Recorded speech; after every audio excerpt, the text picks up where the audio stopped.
Welcome to my review of Road Rash for the PlayStation. And this identical game is on the Saturn and 3DO as well, and they're pretty much identical versions of this game with a few small technical differences from what I could tell, but the gameplay and everything, the layout of the game, everything is almost identical. So this review should apply to those versions as well. Now, originally I played this game on the 3DO on an emulator, and I was fucking blown away by the game. And, you know, at the time, my emulation-focused PC was being built. It took a few years for my friend to build it. There was a lot in organizing all the files and ROMs and setting everything up. It seemed like a massive undertaking. And during that time, I was, anticipating getting that PC and playing some old games again, because I hadn't really...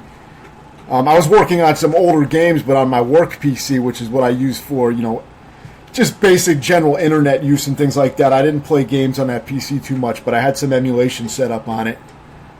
But I was really waiting for the main machine, and I couldn't run it on my work PC, so I was really looking forward to playing this game. And then I just ended up playing the PlayStation version of the game for whatever reason, probably because it's easier to run PlayStation emulators, and they're easier to run than 3DO, which is a more obscure system. It's a little bit more of a pain in the ass. So with all that out of the way, this game, amazing fucking game. It really did live up to the hype for me because, like I said, it was hyped up in my mind for a while since I didn't have access to the machine for a few years. And I wasn't disappointed when I finally got a chance to play it. I had known about this game, being one of the only worthwhile reasons to play anything on 3DO, because mostly a shit system, you know what I mean? And unfortunately, whatever ended up on the 3DO, most of the good games were also ported to other systems later on. So the 3DO doesn't have much value to play at this point in time. There's really nothing on it that hasn't been ported over that was good anyway.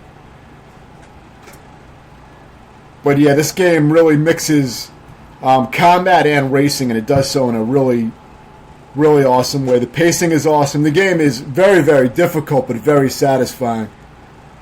And the scrolling and everything is much, much smoother than when this game originally appeared on the Genesis, which, those games were really choppy, but I love the first one. I own the first one on Genesis, but this is like the ultimate version of that game. So if you like the one on Genesis, this blows it away. So this is like pretty much the ultimate version of Road Rash. So the scrolling is really smooth. It's so much easier to play because of that. But the difficulty is still fully intact, and the game can be merciless with the difficulty. So, and I made a tutorial of this game, and I'm going to post a link to that, and it breaks down exactly what I did, and getting the best bike, grinding money, and all the strategies I used to beat the game. It's only a 30-minute tutorial because I didn't want to show the entire game and comment over it, because there's only really a few different types of tracks, and I can pretty much cover all the basic information that you would need without talking through the entire game. So I did edit that down heavily, but it gets to the point. So I will link that in the description. So yeah, you have a few different tracks with different names like Sierra Nevada, and there's a few different themed tracks basically, and each track is actually several miles long. They're very long races. They're like endurance races each. They could be maybe up to 6 miles long. But the way the game works is, in the first stage, you have access to all the tracks, but the thing is, all the tracks are going to be, much, much shorter. So you only have access to the first portion of the track. Then when you get to the second and unlock the second circuit or the second stage, you have, the tracks all become slightly longer. So it's all the same tracks always, but they get longer and longer as you get farther into the game. So by the time you get to the fifth circuit, the tracks are full length, and they can be, I believe, 5 or 6 miles long. They get very long. So the races can take quite long to get through. So that's the way the game works. So it definitely challenges you more because it's harder to survive when the tracks get longer later on. Because your bike can either completely break if you crash it too many times, or you can get busted by the cops. If the cops knock you off your bike and they're close to you, they'll bust you. And you'll get fines for that. The game does save. It lets you save And the best thing to do really is if you get busted or something like that is just reload your save. There's no motivation to pay any of your fines or pay for repairs or anything like that. There's no reason to do that because you can just reload your last save. So unless you are, diehard and want to play by some strict set of rules, there's no reason to continue on and pay the fines. Just reload. So these are the cops, and you can try to fight them, but you'll never be able to really defeat them. But you can try to kick them in the cars and shit like that to get them off your back, and it will get them off your ass for a while. You also have nitro boost with some of the bikes, especially the later bikes. Not all bikes have it, but this is the best bike in the game by this point that I'm riding here, and this has nitro. And you get maybe 10 nitro uses or something, and that may vary depending on the bike, but nitro is extremely good for emergency situations and things like that. You get these nitro bursts of speed, but the thing is you don't want to abuse it, and you don't always want to drive at full speed. And the reason for that is because the way the game works, like a lot of the best arcade racers, is it has rubber band AI for the bikers, which we feel extremely cheap at times. You could be at the end in first place and suddenly 3 or 4 guys will rush past you. So you do have to understand a little bit how to manipulate the AI to be successful in the game. Otherwise you're just going to be relying on blind luck. And one of the tricks is to not always try to get ahead of the racers. Sometimes it's better to stay behind the first or second place guy and just be ready to overtake him near the end of the race. So that you're the one who overtakes the racers at the end instead of them all overtaking you at once at the end. So you can kind of manipulate the AI if you have an idea of how that works. And this is a similar tactic used even with current arcade racers to this day. It's the same thing that's been applied to these games, by developers for a very long time. So it's nothing new in that sense if you've played these kind of games. But the game is just very difficult because it's a very challenging game. But, some of that is cheapness, as you will get with these kind of games. But I am kind of conflicted onto whether or not rubber band AI is a good thing or a bad thing sometimes because, on the positive side, it keeps the tension throughout the entire race where the game doesn't let up and it's intense the whole way through. If you were able to get if you were able to just memorize the track and get a huge lead, you wouldn't have bikers approaching you and keeping the tension on, so it could get pretty boring. So it's a hard balancing act. I can't say that rubber band, AI is a bad thing, but at times it does, it can feel cheap as well. So it goes both ways. So yeah, when you get knocked off your bike, you can run back to your bike as well. I usually hit fast forward on the emulator while running because it's just something that takes long sometimes. It can be kind of irritating. But aside from that, you're mainly going to be dodging traffic and trying to pass the other bikers to get the highest placing. You need to place at least third in each race to beat the game. So you have to qualify on all the tracks to go up to the next circuit, basically, or the next stage, which is the same set of tracks again, as I said, but they just get longer for the next circuit, and they keep getting longer and longer until you get to the 5th circuit. Once you beat the 5th circuit, then you beat the game. So you're going to be... A lot of times combat is not the best way to go in this game because the more you hang out and fight guys, the more time you're going to waste and get passed by other bikers or get damaged even more. So I find the best strategy is to usually let guys pass you sometimes and then try to take your opportunity to use nitro and pass them when you can and get past them. But you don't want to hang out with the guys too much when they're right on your side because they'll knock you off the bike. So you don't want to get in these kind of fights like this for too long. It's sometimes better just to let the guys pass and then try to overtake them a little later.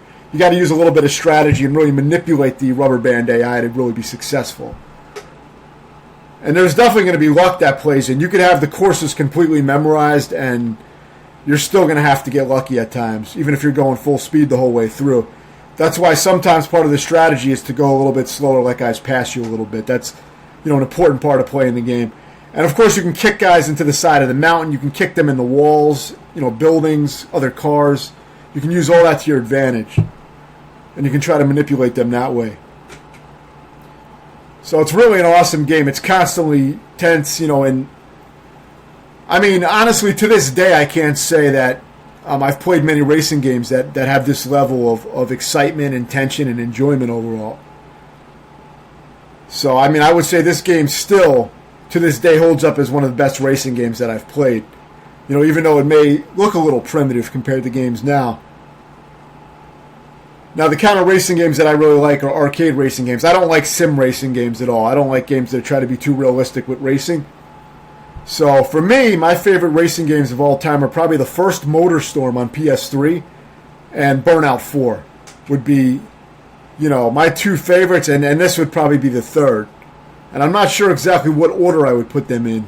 This might be third out of those three, but those are like my top racing games that I've played and enjoyed. And there's been a lot of great ones over the years, but those three really stand out. And this is up there with the best. So I really put this at a high level. And it's extremely satisfying because it's a very difficult game, but it makes you want to keep playing again and again until you eventually break through and qualify on all the courses and then, of course, beat the game.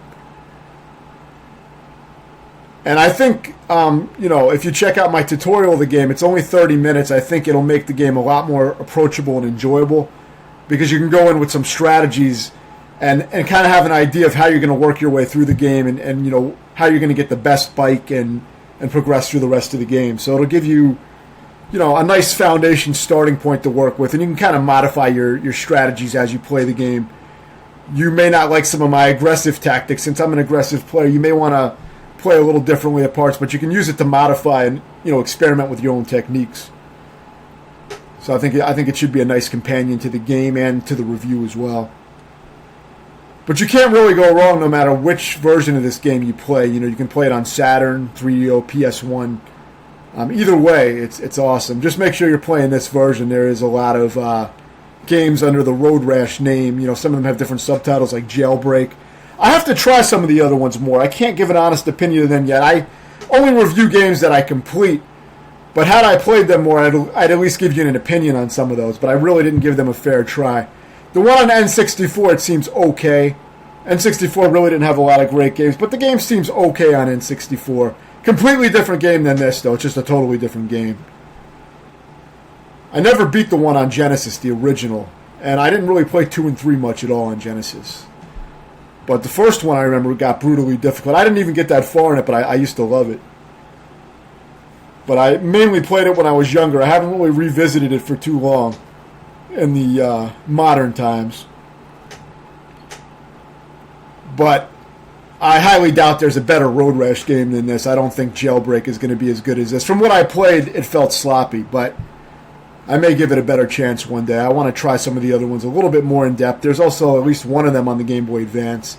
There's quite a few of them, but I would say that this is the one to play. If it's your first game in the series, I would go straight to this one.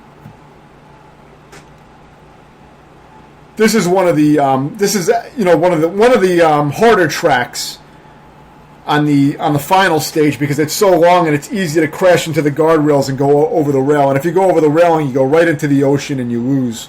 And you do not get back up after that. You're just pretty much dead. I think the game considers it a wreck, so you can pay a fine and keep going, but there's really no point in paying the fines. Of course, by this time, you don't need money anymore anyway because you already have the best bike by the first stage with the strategy I show in my tutorial. So either way, but yeah, awesome fucking game. It has these little cheesy 90s cutscenes, and I don't like the anime. I don't like the art style of the way the characters are drawn on the menus. Those are my only complaints, but I don't give a shit about all that. I mean, because the game is fucking awesome. So, for me, this game is an easy 9 out of 10, and I would say that it, you know, not only was it by far the best racing game of its time, you know, with nothing even close to this that I can think of, but, you know, modern day, I still consider this a 9 out of 10, as I think it's one of the best racing games that I played. Let me know if you have any questions, and thanks for watching.